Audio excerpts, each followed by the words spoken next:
The rain fell endlessly over the quiet city, each droplet echoing the exhaustion of a man who had carried too much pain for too long. Daniel Carter, a single father and aircraft repairman, trudged through the soaked streets after a grueling 12-hour shift at the hangar. His hands were rough from years of labor, his jacket threadbare, and his heart heavy with worry for his little daughter, Emma, waiting at home with a stubborn fever. He had once dreamed of flying the planes he repaired. Dreams shattered when life hit him hard. His wife, his only love, passed away when Emma was 3. Since then, Daniel had raised her alone, fixing aircraft by day and broken toys by night. People called him the mechanic with sad eyes. He had learned to hide his pain under a quiet smile. That night, as thunder rolled through the clouds, Daniel noticed something unusual at the old bus stop. A young girl sat there, drenched in the storm, her wheelchair motionless, her thin hands trembling against the cold metal rims. Something in Daniel's heart told him not to walk past her. He stopped. "Hey, you okay?" he asked, bending down. Her eyes lifted to his, pale, frightened, yet filled with a strange strength. "The bus never came," she murmured. Daniel glanced around. The streets were empty. "Come on," he said softly. "You can't stay here. You'll catch pneumonia." He guided her under his umbrella and pushed her wheelchair through the rain to his small apartment. Inside, he handed her a towel, wrapped her in a warm blanket, and poured her some soup. Emma peeked from the doorway, her sleepy eyes curious. "Daddy, who's she?" Daniel smiled faintly. "Someone who needs our help tonight." The girl introduced herself as Lily. She spoke little, her voice soft and careful, as if every word might give away a secret. She said she'd been on her own for months, moving from shelter to shelter, and that she hadn't felt safe anywhere. Daniel didn't ask for details. He had his own wounds, and he knew better than to pry into someone else's scars. Over the following days, Lily became part of their small world. Daniel repaired her wheelchair, Emma read her stories, and laughter slowly filled the space again. Lily's presence brought warmth to their cold little home, but Daniel noticed her fear. Every time a luxury car passed outside, she stiffened.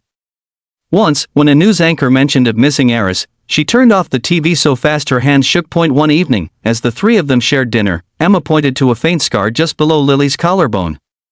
"Does it hurt?" she asked innocently. Lily's hand flew up to cover it. "No," she whispered. "It's just a reminder." Daniel's eyes lingered on her for a moment. Something about that scar felt familiar. But he let it go. Days later, Daniel was called for an urgent job repairing a private jet for an upcoming corporate event. When he arrived at the hangar, he realized whose aircraft it was. The jet belonged to Max Donovan, a billionaire CEO known for arrogance and cruelty, the kind of man who treated people like dirt under his shoes. As Daniel worked quietly, grease-stained and tired, Max strode in with his entourage. "So this is the famous mechanic," he sneered. "The one who ruined my schedule last month with a delay?" Daniel straightened. "There was a safety issue, sir. I couldn't let that plane take off." "Save your excuses," Max interrupted. "You're just a repairman.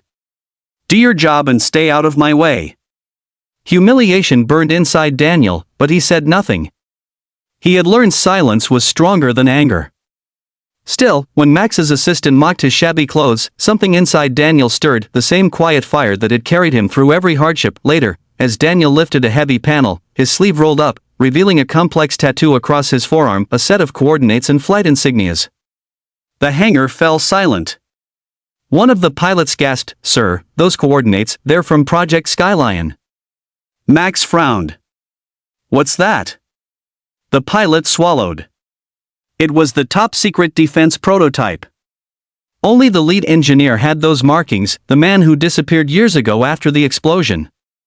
All eyes turned to Daniel. He froze, his past flashing back, the explosion that had killed his wife. The project that was sabotaged. The life he'd walked away from to protect his daughter. Max stammered, "Why, you're Daniel Carter? The Air Force engineer?" Daniel gave a small, weary nod. "Was. Until your company's design flaw cost me everything." Shock rippled through the hangar. The billionaire who had just insulted him was suddenly pale. But Daniel didn't gloat. He simply said, "I fix planes now. Because some of us still care about lives more than profits." He left quietly that night, unaware that his tattoo would soon expose not only Max's guilt but something far deeper, something that would connect him back to Lily back home. Daniel found Lily gone. Panic struck until he saw the TV, her face filled the screen. Missing heiress Lily Donovan found safe after months on the run. Investigations reveal she possessed critical evidence against her father's illegal corporate deals. Daniel sank into the couch, realization hitting him hard. Lily Donovan, Max Donovan's daughter. The girl he'd sheltered, the same man who had humiliated him. Moments later, headlights flashed outside. Lily wheeled up to his door, tears streaming.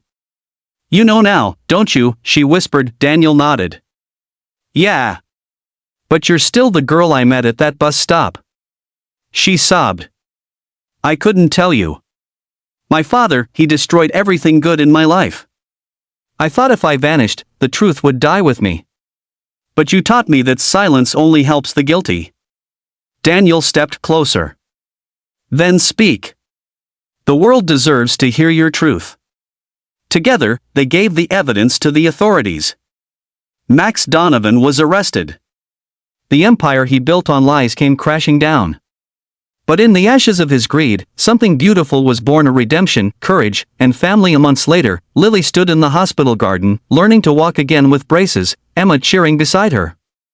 Daniel watched with quiet pride. She smiled at him through tears. "You saved me." He shook his head, voice low but firm. "No, Lily. You saved yourself. I just stopped long enough to believe in you."